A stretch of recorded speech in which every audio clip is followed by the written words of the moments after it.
Hi, I'm Wyatt. And I'm Grace. And you're listening to our dad and your host of the Vacation Rental Revolution podcast. What's up, guys? Welcome to another episode of the Vodacy Vacation Rental Revolution podcast. I'm your host, Sean Moore, and today we get to talk about one of my favorite subjects, and that is maximizing your lifestyle asset with paid traffic, with paid media on Facebook and Google and all those fun places. And so before, though, we dive into that subject, I really want to talk to you guys about the fatal mistake that so many people make of jumping into that subject and jumping into paid traffic way too soon. And, a lot of people think that this paid media and paid traffic and direct booking world that so many people talk about, it's this holy grail and it's going to solve all your problems. And that's not always the case. You really have to take the steps to be ready for paid traffic. Consider paid traffic like gasoline. If you have a fire that's already burning and that's already going and you dump gasoline on that fire, that thing's going to explode. It's just going to absolutely take off, and that fire is going to get bigger and bigger and burn hotter and hotter. However, if you have a whole pile of wood, you have some components of the fire, but that fire's not lit and that fire's not ready. When you add fuel to that pile of wood, nothing's going to happen. You're just going to have a doused pile of wood of firewood that's all wet now. And so think of it that way, that the fire has to be burning. Your property has to be performing and burning before it's ready for paid traffic. And so there is this evolution of promoting your lifestyle asset. And I'll talk to you a little bit about that today and what that evolution looks like, so that you know if you're going to be ready and when you're ready to start adding some paid traffic to really boost and maximize that lifestyle asset. And so first and foremost, when you have a property, your marketing starts way before you're ready to take this property to the market. You need to have it set up. We're not going to dive into a lot of this, but you need to have it set up. You need to have it ready to deliver a unique experience. We'll talk about that in other episodes of how you do that, but you have to be ready to deliver the fairy tale. That property has to be able to stand out on its own and ready to deliver the fairy tale. And that has to do with how the property's furnished, how it's designed, how it's set up. All of those different things are going to add to you being able to maximize this asset and stand out in these crowded markets that we see right now. And so it starts with being ready and set up. So just know that I'm fast forwarding, assuming that your property is set up and ready for that. Now we're ready to go out to the market. And one of the benefits that we have, and this is where a lot of people sometimes get a little bit confused about what I talk about when I talk about, building this business without the OTAs and you want to build it outside of Airbnb, VRBO, those big marketplaces that are out there. However, we're going to leverage these marketplaces. They're huge. They're huge marketplaces. And so we want to leverage that marketplace. And we'll talk about at the end of this episode, I'm going to talk about how we evolve off of those. But right now, we're talking about paid media. And so what we're going to do right when we're ready with our property is we're going to have our management companies. And our management companies are going to book our properties on those big OTAs. And OTA stands for online travel agencies. And that's what I'm referring to when you hear me say OTA. I'm talking about Airbnb, VRBO, Bookings.com, all those different companies.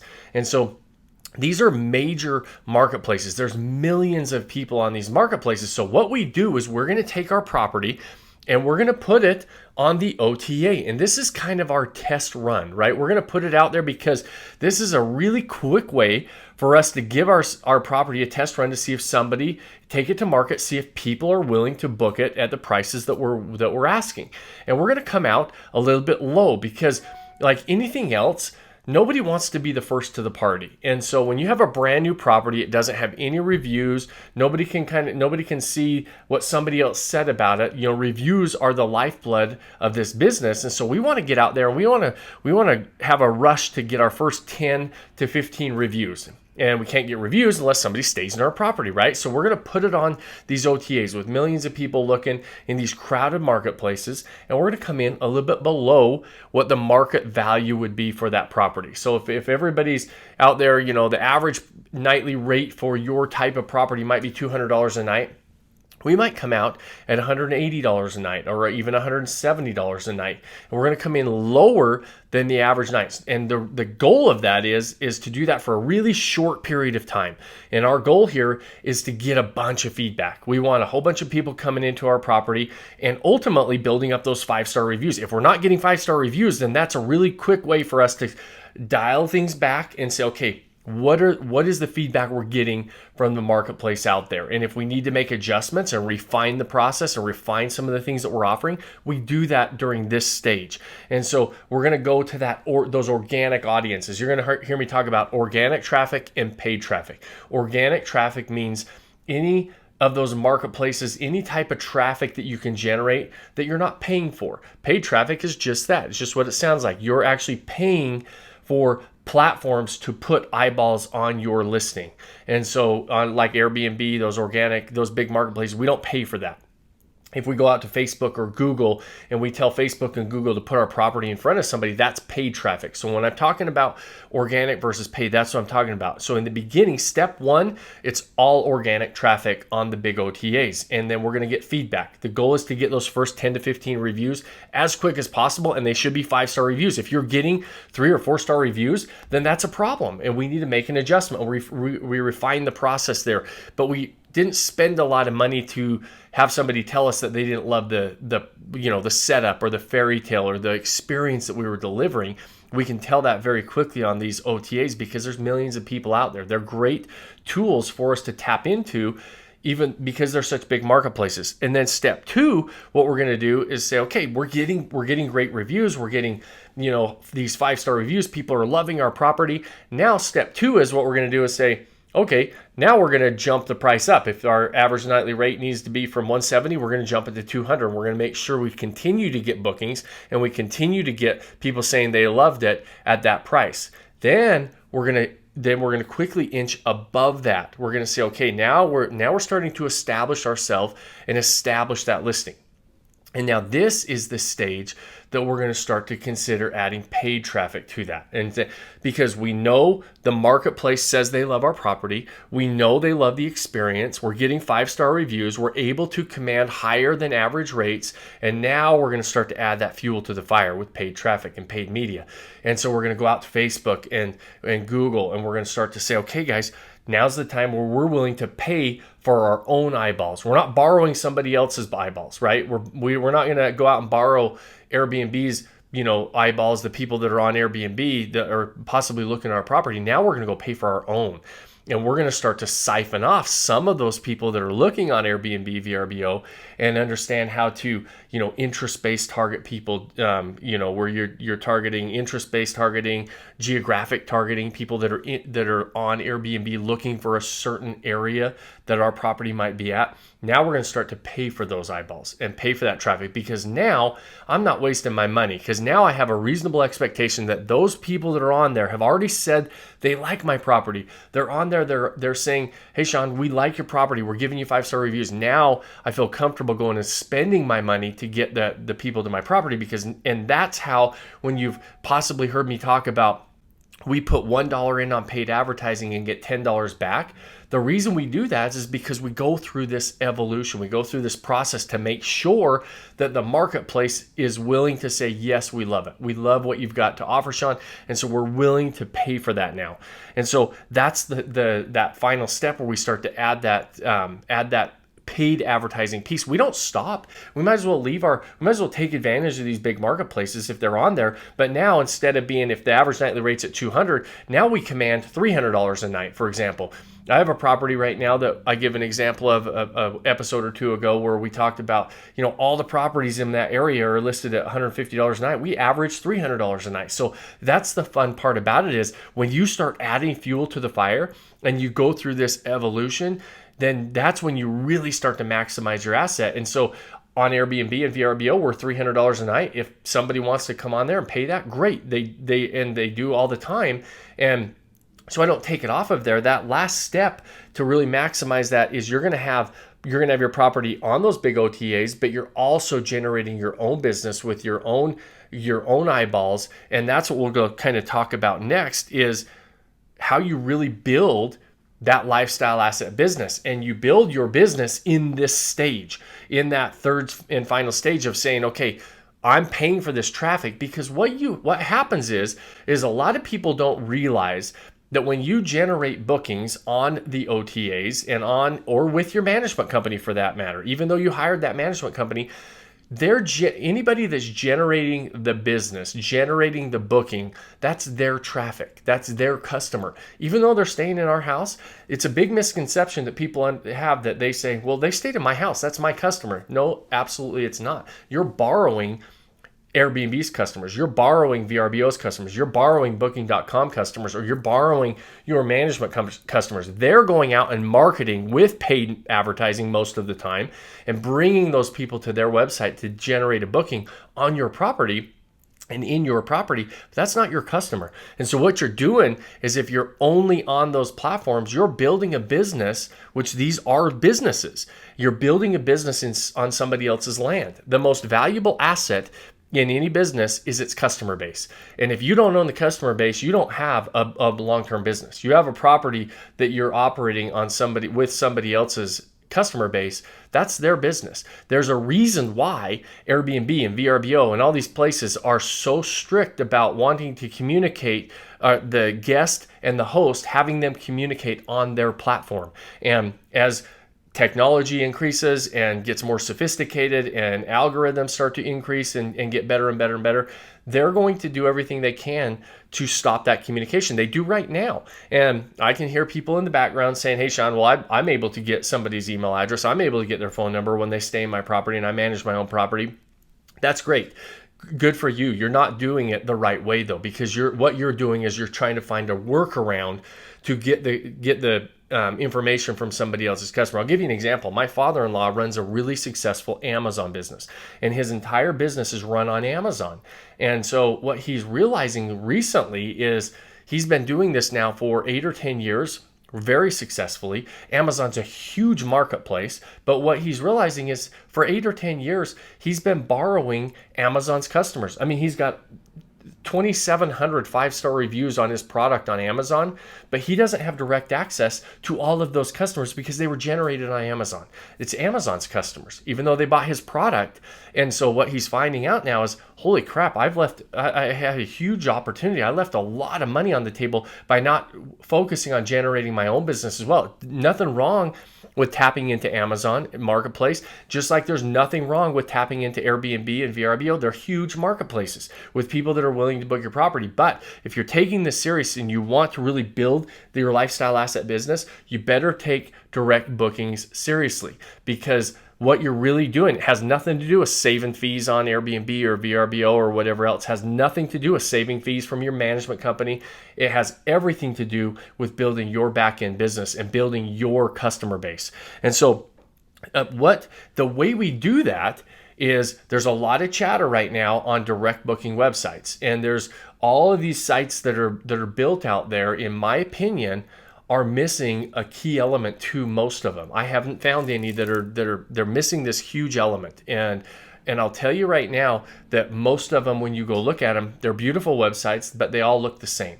And what they do, in my opinion, is they're missing the element, is they're all speaking to 3 to 5% of the market that is booked now. So it's like all these websites are saying, here's my beautiful property, book it now, book it now, book it now.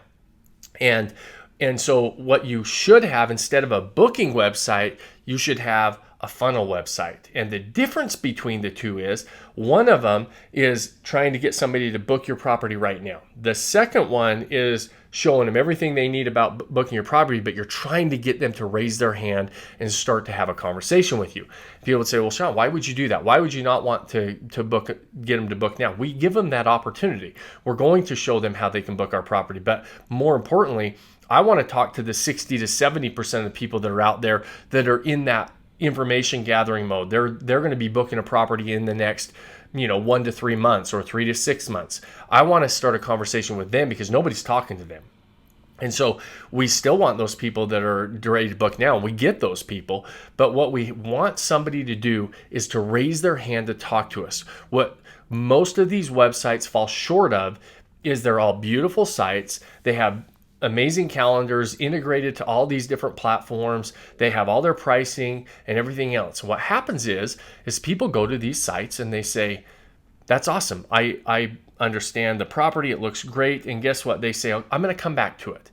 Well, how many times do you think they actually come back to the site? The reason they say I'm going to come back to it is because they got all the information they needed. Part of marketing is to get somebody to ask a question. There's two things that people are looking for typically when they're searching for properties. Outside of if they like the property. You have to give them pictures, and you have to give, they know the area already. They're searching in the area. They have to, your pictures and your descriptions and everything have to fit the bill, right? We're beyond that. What I'm saying is that all has to be taken care of. That's a discussion for another day. Assuming that you have a great property that fits their needs as far as the area and the property, they want to know two things from you. They want to know, is it within their budget? Is it affordable? Is it, what is the rate that you're charging? And is it available when they're thinking of coming? So those two things are what they want to know. Everybody answers that. We don't answer that for them. One, we answer the question on price because I want them to, if I have $1,000 a night property, I want them to know it's $1,000 a night property so that if their budget is $200 a night, there's no reason for them to reach out and have a conversation because they should already disqualify themselves on price.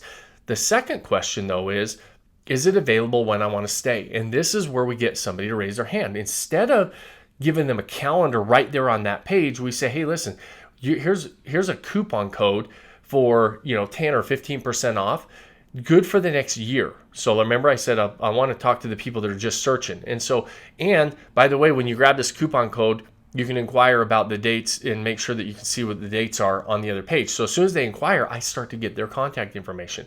And then on the next page, they can ask us for an exact quote of the pricing and the dates available. And we text them. We start this conversation with them. Doesn't mean they're always going to book right then and there. And some people might get annoyed by it. I get it. If you're somebody that's listening to this and saying, well, Sean, I wouldn't like that. That's fine. It's fine if you wouldn't like that. But if you have a property and you're trying to maximize it, I'm trying to share with you what works really, really well for us and for many of our students in our group when they're starting to maximize these assets and when they're starting to build a business. So one, I generate a lead, right? I generate somebody that's interested in it. Two, on the back end, I can start having a conversation with them about when they want to come stay in my property, if it's available or not. Sometimes it's not available, and I still get to start a conversation with somebody if it's not available. So they're in my database. Now that's a lead that I've generated, and I can communicate with them and send them amazing things about the area, right? A lot of times people want to know day trip itineraries. We share these amazing things through our newsletter. And our newsletter doesn't always say, book now, book now, book now. So we have this, the difference between a website and a funnel is a website, a booking site, all it is a booking site. You go to it, you see pictures, you see a calendar, you see a link to book it right now if you want to book it, the rates, all those different things, and it generates a booking. It's great. But beyond that, it doesn't do anything on the front end or the back end. And so what I suggest you do is consider putting together a funnel. So you start to communicate with people, give them what they want to know on the front end, give them what they, we give them full-on quotes and calendars throughout the process, but also we give them more information on the back end because many times they're not ready to book right now. They're going to come back. And guess what happens when they start to come back? It doesn't mean that they stay on my website and that they don't go onto everybody else's website and Airbnb and VRBO with thousands of other properties. They say the average time looking for a property when somebody wants to book something is 3.5 to 4 hours. And so that's a lot of properties that people are looking at. So you can imagine that most of these properties just start to mesh together in somebody's mind when they're going through it. I've been through the process. I know what that's like. But what happens is they start to develop a short list of properties. And they might have 5 or 6 or 7 properties. By the time that they're ready to make a decision, we're usually on that short list. We aren't going to make the short list. They're not going to ask us if the dates are available. They're not going to take that extra step that we ask them to take. And, if they're not seriously interested in our property, if they're like, oh, that's an average property, I don't really like Sean's property, they're not going to ask me the question if it's available anyways. So these are all those people that asked us if it was available, and we're starting to communicate with them. And I've sent them a day trip itinerary. I've sent them some of our favorite restaurants. Hey, we know you're thinking about going to the area. Here's some things that I would consider when you're there. Here's some of the favorite things that we enjoy about the area. So we share with them things that they would be interested in. Well, when the time to make a decision comes, all of a sudden they're saying, okay, I've got these 5 or 10 properties I'm really interested in, but one of these properties is talking to me. One of these owners is actually communicating with me. Tons of people try to communicate after the booking, or when somebody says yes, they'll start communicating. Very, very few communicate before they even make a decision. And that's where we start to see how adding these elements into our property business can really start to expand, and we can really start to maximize on the back end. So, there's a lot of details and a lot of moving parts, but what I wanted to talk to you about today on this podcast is to get you thinking about the possibilities, about some of the things that we talk about. And I didn't want you to be confused when I say, hey, don't, build your business on the back end with your own direct booking website. What happens is it can be super, super valuable after you've done this for a little bit of time, because now you've got your own book of business. And as you progress, as things like go up and down, as Airbnb and VRBO and these OTAs, they change their rules or their algorithms, or they get more and more crowded and it's harder to stand out, your business continues to grow, and you're instead of being on those platforms and thinking, how do I stand out here? And what happens is everybody tries to compete on price. You don't have to do that. You remove yourself from having to compete on price. You remove yourself from if rules change or if COVID hits and all of a sudden these platforms say, we're not letting you book and we're requiring refunds, which happened last year, a year ago, about this time in April. Everybody's calendars got wiped clean. Ours did too. Our property calendars got wiped clean, but guess what? Our properties, we had people we were talking to and said, hey, we're still open for business. Hey, if you're looking for a staycation, we're open. We were able to fill our calendars immediately. Luckily for everybody else, most of that shutdown on those platforms, they were shut down for a couple weeks. They weren't allowing bookings. They were requiring refunds. But then they started opening back up in most of these markets. For us, if that would have lasted a lot longer, for us, it didn't. I mean, we booked our calendars days after it happened because we had somebody to talk to. So many people at that time were calling us up saying, hey, can I put this into place? The problem with this is this takes some time to put into place. This is something you should be doing with your property right now, and you're going to continue to do it, and you're going to continue to do it. And you say, I have people that will say to me, hey, Sean, well, I don't need that right now. My property's booked. That's great. If you don't need it and you feel like your property's booked, that's fine. Guess what? My properties are booked too, and I still run these campaigns to generate a book of business so that when I need it, it's there. And ultimately, it allows us the ability to transition completely off of the OTAs, because once you get a certain amount of customers and a certain amount of people, now all of a sudden that property is self-sufficient. Now all of a sudden your calendars are booked a year in advance. It's a waitlist only type of a property. That's how you get waitlist only properties. That's how you get higher than average occupancy. That's how you get higher than average rates in the areas that you're operating in, is by having higher demand for your property, right? Everything's a supply and demand issue. If I have all these people who love us and our experience and our property, there's a lot of nice properties around, right? That's why I say it really starts with the experience that you're developing. But once you get people through that, they're saying, hey, I like what I got. I like what Sean delivered in that property. I like the experience. I like the whole package. I like the property. I like everything.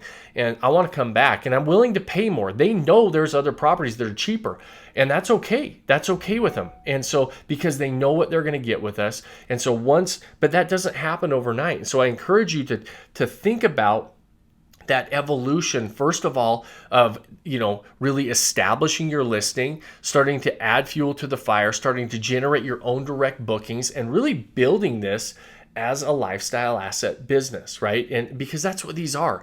And so I just wanted to talk to you again. I didn't want to get into the nitty-gritty details, but this is a conversation that's really, really exciting, and a lot of people want to talk about it. But consider also, way too many people want to jump ahead too many steps. This is the last piece of the puzzle.